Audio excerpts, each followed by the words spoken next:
The following is a Comfortably Zoned Radio Network production.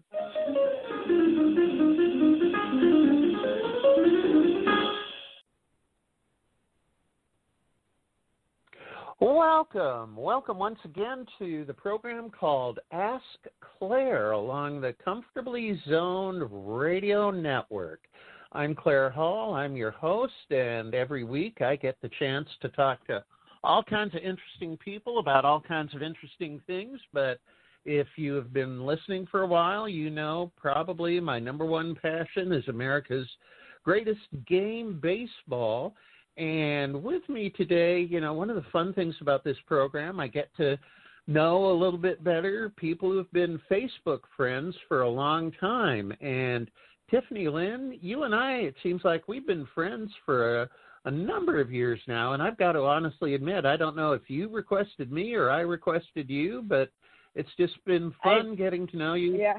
Huh? Yep. No, yeah, I have. It's crazy how Facebook works when you, just, you know, it's a great way to network and meet people. And I've met a lot of people now outside of, obviously, just on social media and remain close to them. Even, you know, professional, personal level, it's just, yeah, I'm not sure how we became friends, but I'm glad that we did. Yeah, I am too. And I was just looking earlier today, and I saw we've got something like 170 mutual friends, and all people with strong baseball connections, you know, like Jim Cantanis Jr., Eric Sherman. So anyway, I get the sense you have been passionate about the game of baseball for a long, long time. And just to start things off, tell us, would you, about, you know, where that passion came from and why it took such a strong hold in your life? Baseball for me, I started as long as I can remember, to be honest. I was born into a family that are fans of the game, and my dad and my grandpa, both Dodger fans. And I guess whenever you go to family gathering, my grandparents' house, things like that, what's usually on? It's the TV. Well, what was on? It was baseball, that type of thing. So I truly believe it's like one of those sports you almost got to be born into, in a sense. You know what I mean by that? Just the girl, that passion. Totally. It's just a tradition that you just kind of pass on to, you know, others. And anyway, with myself, well, let's see, it would have been about 86, I believe. I was 3. It was Don Mattingly. And Don Mattingly, for some reason, I got hooked to him because he was in the news and on TV quite a bit. And every time the name came on the TV, this is what I've been told by my parents and stuff, that whenever the name came up, I just stopped what I was doing. And then for some reason, I don't know, and I think that year he came back from an injury and had a really good year with the Yankees. I can't quite remember. I think it was a back injury. Anyway, and then that's how my passion and how I became the New York Yankee fan that I am ever since. So with my parents being Dodger fans, I became the Yankee fan. And my son is now a Red Sox fan. How that works, I don't know. But well, it's fun. It's fun. I bet you can have some lively family discussions because, of course, Yankees, Red Sox, Yankees, Dodgers, among the greatest of all the baseball rivalries. Right. I love it. Oh, my son and I, especially with the Yankee Red Sox rivalry, it can get pretty heated in the household, but it's, you know, it's all fun. It's good. And my dad, I'm in Minnesota, he's in Arizona. He'll text me and say something about the Dodgers whenever they're maybe beating the Yankees or possibly doing much, much better than them. You know, he'll make some kind of comment to me. It's, you know, it's all fun. So, no, and another thing is I remember when my grandmother was it would have been my dad's mom when she was alive still. She lived on the East Coast, and we would be on the phone for hours, literally watching the same baseball game. And that's just, you know, it was like we were almost, you know, together watching the game. But that's, you know, we talked obviously during the game, but it was just, you know, a special time to bond, and it was it was just special memories. Oh, yeah. I mean, how many? Yeah, it is passed down from so often from generation to generation, and that's where the big passions come from. Very true. Right, well, right. You know, that's neat. And go ahead. No, I just keep going. No, that's fine. There's just a lot of it just comes with the family, like you were just saying. So. Yeah. I mean, some of my most precious memories, my dad, frankly, wasn't a big fan, but when I reached my teen years and we had minor league ball in Portland where I grew up, every summer I'd get him to take me to a few games, and it was a bonding time for us. And, I remember him with his big paper cup full of beer and his big bag of shelled peanuts, and would sit there and just have a great summer evening together in Portland. Especially the years, have you ever heard of the Portland Mavericks, Battered Bastards of Baseball? That's a fabulous documentary on Netflix.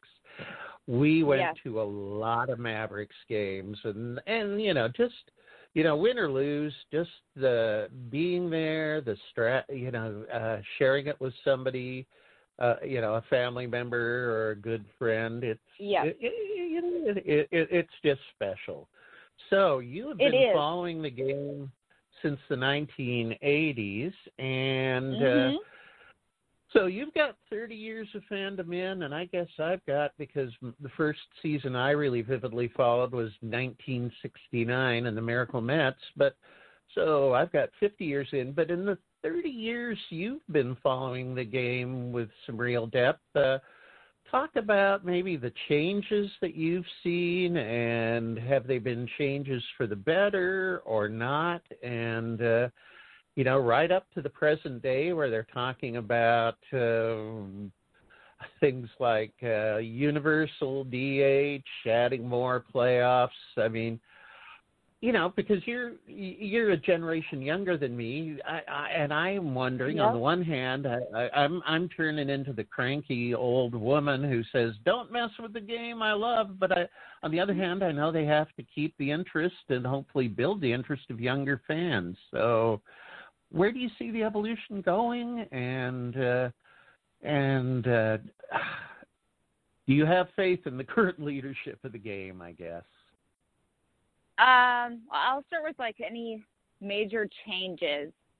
Obviously, the major changes is analytics in the past, 15 years. And I think that just goes with how the world is revolving and just, evolving, and it's a trend and everything. And that's obviously the biggest change. And there's, you can go on this subject in so many different aspects. And there's, you can go just down even just to the sport itself. We've got travel ball. There's so many different types of leagues now kids can play in. From when I was little, like I played youth baseball. I was softball as well and things like that. And in my area in Minnesota now, that's kind of died out. It's a smaller area, and we have poor climate though for the baseball season. But just like going off of the travel ball, look at how much money the parents will spend. Things like that. That's a definite change within the game itself.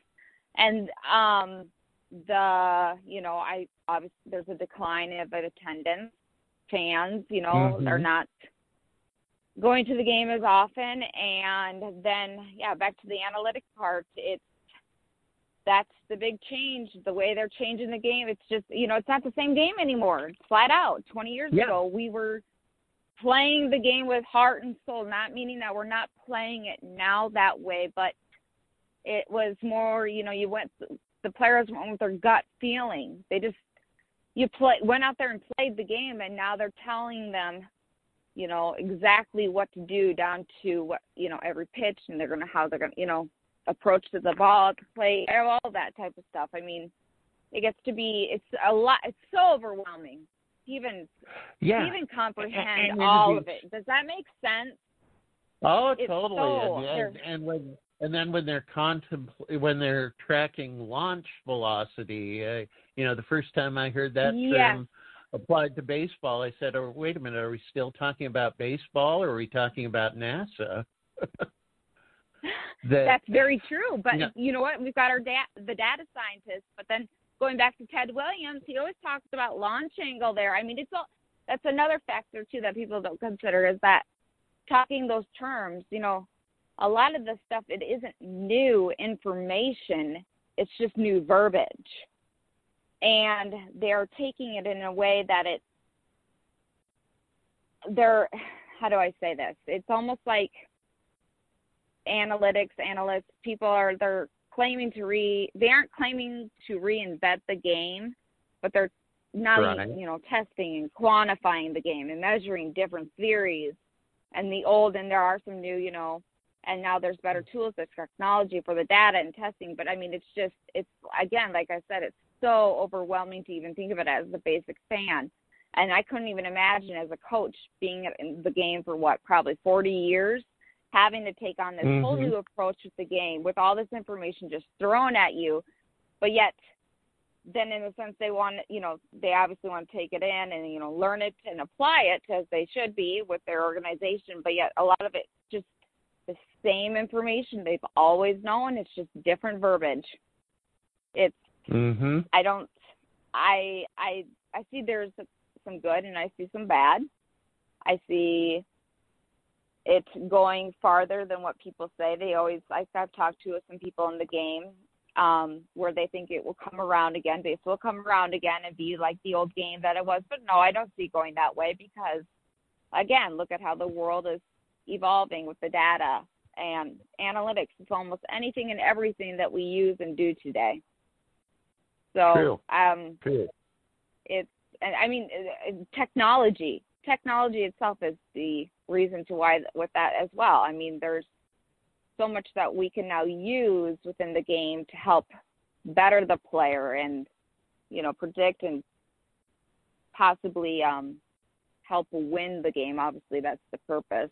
But then it's been used also against teams who have decided to use technology in a way that they shouldn't have, such as the cheating scandal that is going on right now, which honestly does not surprise me much that happened because I've always wondered in the back of my head, when was technology going to be taken too far? Even though they were banging on a trash can, but using the cameras, the videos and all of that. I mean, it was going to happen at some point if somebody had the, integrity to actually do something like this, but yeah, it's hard to predict where the game's going to head and go, It's just, that's too difficult. But in the sense that, sometimes they say everything old is new again. And I just because another friend who's even deeper into baseball history than I am was able to point it out. Somebody said, oh, wow, this is a first, using technology to steal signs. And, of course, somebody brought up, the 1951 New York Giants using a high-power telescope to steal signs during their amazing run to the pennant. But then this friend said 1900, the Phillies had a telescope and buzzer system. Can you believe that? 1900. I read something about that myself. Yeah, and apparently one very soggy day, the umpire noticed the dirt around third base was disrupted, and he dug up the wire and said, what's this? And he says, oh, no, you really shouldn't be using that. And apparently there was no big deal, no investigation.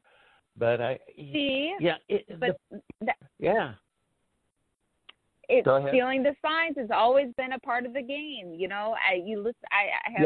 I know a lot of people in the baseball industry, whatever, in general, and talking to former players, current players, stealing signs is part of the game. And going back, I know what you're referring to back to with the Phillies and the telescope. I've read a story on that. But, even I think it was like 2011. It might be the Cardinals. There was there was a bullpen pitcher or catcher. I don't know right now. I don't know who it was specifically, but he was using binoculars to help steal the signs. And, nothing was done then with that. But obviously right now with the Houston Astros, it's to the extent of how I believe, they did it. It's just they took it over and beyond. I do believe stealing signs is part of the game. That itself is. It is what it is. But to win the World Series, and then, there's so many teams that were affected and the players, it's just, I honestly, going back to, I feel like baseball season, it shouldn't even be beginning yet, because look at how it is starting. There's so much going on right now that just seems to be wrong. I hate to say it that way, but it's true. And I know the Red Sox finally just hired a coach today. I thought they were going to go into the spring training without a manager. Which would have been very strange. Yes. But that's even another thing. Look at how many now off seasons where there's so many managing positions open. Like how many were this past year available that just got hired now with the different teams? Is that, to me, I'll ask you that. Looking over the years, is that a normal thing? To have that many open, it's like they get hired for 1 year and then fired. So why is that happening? Is that because of analytics too, and just the way things are being run? What's changing with that? I feel like there's a new face to some of these teams all the time. Yeah. I don't know.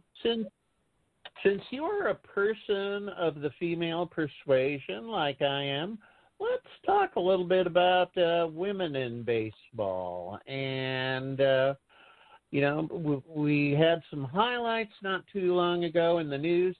Some attention, some positive, some not so positive. The Giants hiring a woman, Alyssa Nakin, for their coaching staff. Yes. Your reaction to that? I think it's great. I mean, it's obviously bringing a spotlight to, again, women in baseball, which is needed, and it's needed in all sports. And, I mean, it's well-deserved. She's been within that organization, I believe, since I think it's 2014. She came in as an intern and worked her way up all the way to that position is incredible in itself. But to be a woman, it's phenomenal. We should all be rooting for her and just, uplifting her together. It's history in the books, and it'll be exciting to see what happens for her here in the future. But she's got a great background, I believe, in, I think it was Sacramento State. She played at softball, and no, I think it was a great hire. And one thing I've noticed though, the Giants, they obviously are highlighting the fact that she is a woman, but they aren't treating her any different than it being a male or female. That's what I like. I love that aspect. Yeah. I mean, treating equality right there. You know what I mean? It's totally. Yeah, it's not presented as a stunt or difference. She's a member of the coaching staff, just like everybody else. Exactly. Yep. Yeah. And she's not being. It's good to see that finally happening, and just like there was two coaches then also with the minor leagues with the Cubs and the Yankees that were hired, I believe, during the off season as well, and I had the pleasure of meeting them at winter meetings this past year. Great hires. I love the girls. Rachel Golden and Rachel, I can't remember her last name, Rachel from the Yankees, but again, they both said they're having positive experiences, not anything so far, I should say, that's been negatively done towards them, or they're made to feel like they're supposed to be there, belong, respected, and that's what we need in the game. And, that's another thing I've noticed when I was at winter meetings and talking with several women there, there's not really been I'm going to be honest. Almost all the women I spoke to, they've never experienced anything negative, and I think that is absolutely wonderful. We're respected. if you've got the knowledge and the passion for the game and it's true and you are able to apply that, you're going to be well respected and welcomed, I believe. So I think that with women in baseball, it's only going to go up from here, I believe. Well, that's good. Now I realize, looking back on my youth, Portland and the Northwest League in the 70s, but the Mavericks, I believe, claimed that when they hired a woman named Lanny Moss as their GM, that she was the first general manager of a minor league team. I did not know that. Really? Yeah. And that also in the league at the time, I think another woman got licensed to umpire professionally, Bernice Guerra, but for some reason I don't think she did, but there was a woman named Lanny Moss who did umpire at least a couple of seasons in the Northwest League. So, at least a few of those. Yeah, look up Lanny Moss, Bernice Guerra. I sure will. Or I'll try and find stuff and I can message it to you as well. But you mentioned the winter meetings, and you had told me they had an event called Take the Field, and from what I read was there, it was an event that you had to apply for, only a certain number of spaces, but it was opportunities for women who were interested in professional careers in the game. And so, what did you go in hoping for, expecting, and what was that experience like? Yeah, you're right. You had to apply. It was MLB only accepted, it was only 50 women. So it was an honor to be accepted, to be able to join the other females that went. It was a 2-day event. It was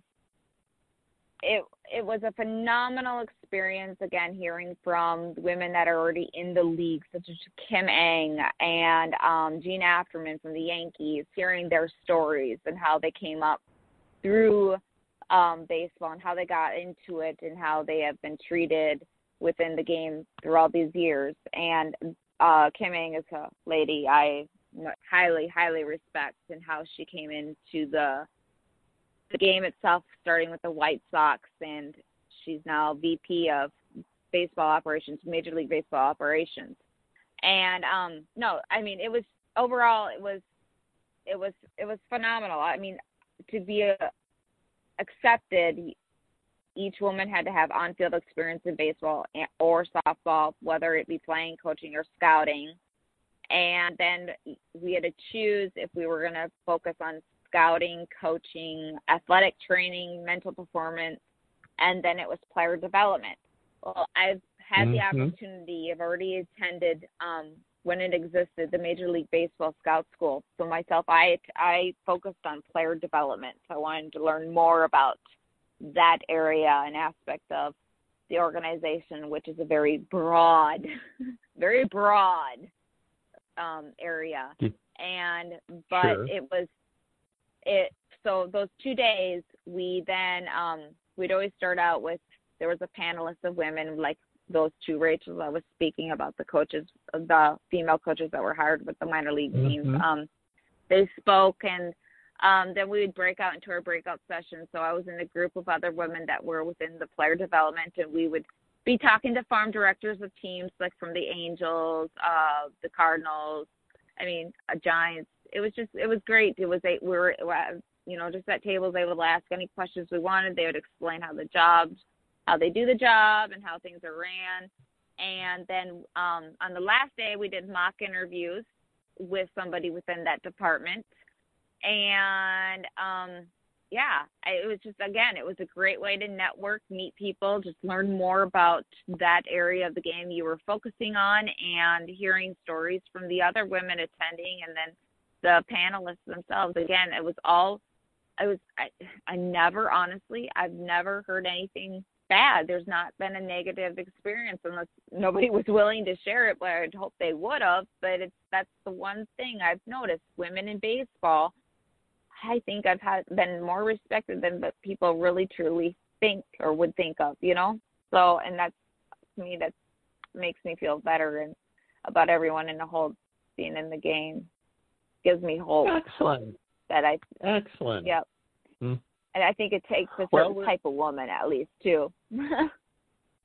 Well, one of these days, we're going to have the first female commissioner of the game, and her name's going to be Tiffany Lynn, right? Let's hope, right? Oh, man. Yeah. I would love that. That's everybody's. Everybody always asks, what do you want to do within baseball, Tiffany? Well, my passion lies in scouting. It's always been scouting. But ultimately, you know, you always hear about, I'm going to be the first female GM of some Major League Baseball organization. No, I'm going straight to the top. I want to be commissioner, especially with the way things are going with this game. I would love. I would love to shadow Rob Manfred for a week.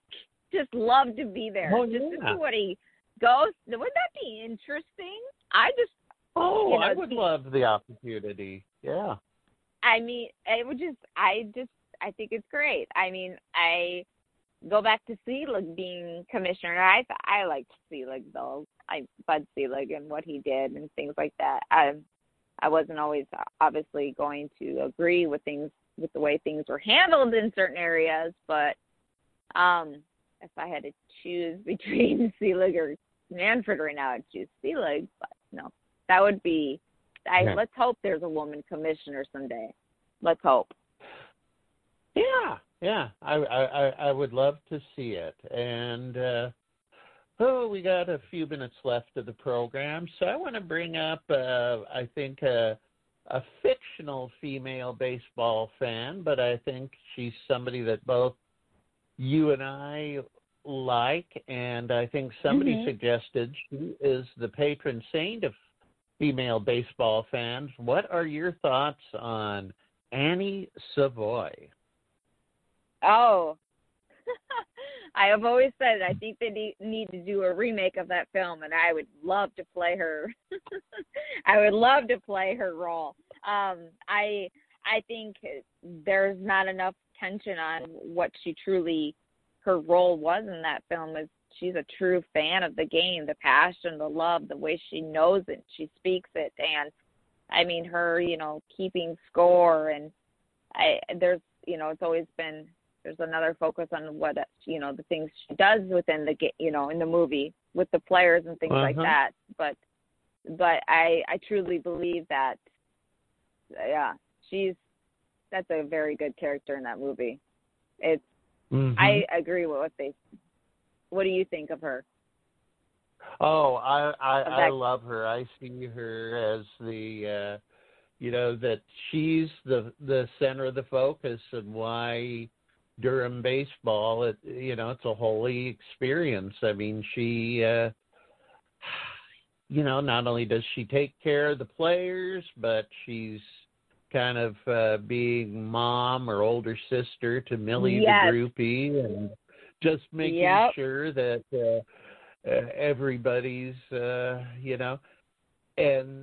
I think all her life she's been used to keeping everybody in line, but finally in Crash Davis, she's met a character who's her equal, and I was so pleased at the end when they ended up together on the porch of her house. But out of all baseball movies, that's my favorite. No, and I mean, she obviously articulate with her opinions and the knowledge of the game. That's where she was seriously respected and and I wish more women in reality were taken more serious like that as a fan, and not taken as you're in it just to see the baseball players in itself. But no, there are lots of women out there who go to the games like myself by themselves and keep score and things like that. In fact, going to baseball games with family or friends, I prefer to go alone. I don't like to have the distraction. That's my time. That's my time to zone out and enjoy the passion I have for it.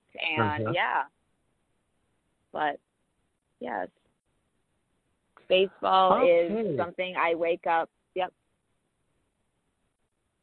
It's it's going to be a better day if it's a baseball day. And if your Yankees are winning, probably even better still.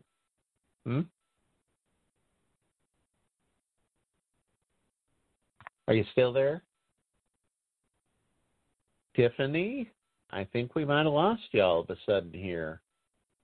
Well, we've had a great conversation here. Tiffany Lynn has been my guest on Ask Claire, talking baseball, talking women in baseball. It has just been a fun, far-reaching program, and maybe we'll do this again sometime with Tiffany, but we'll have another interesting conversation for you next week. And so until the next time, happy trails. The proceeding has been a Comfortably Zoned network production.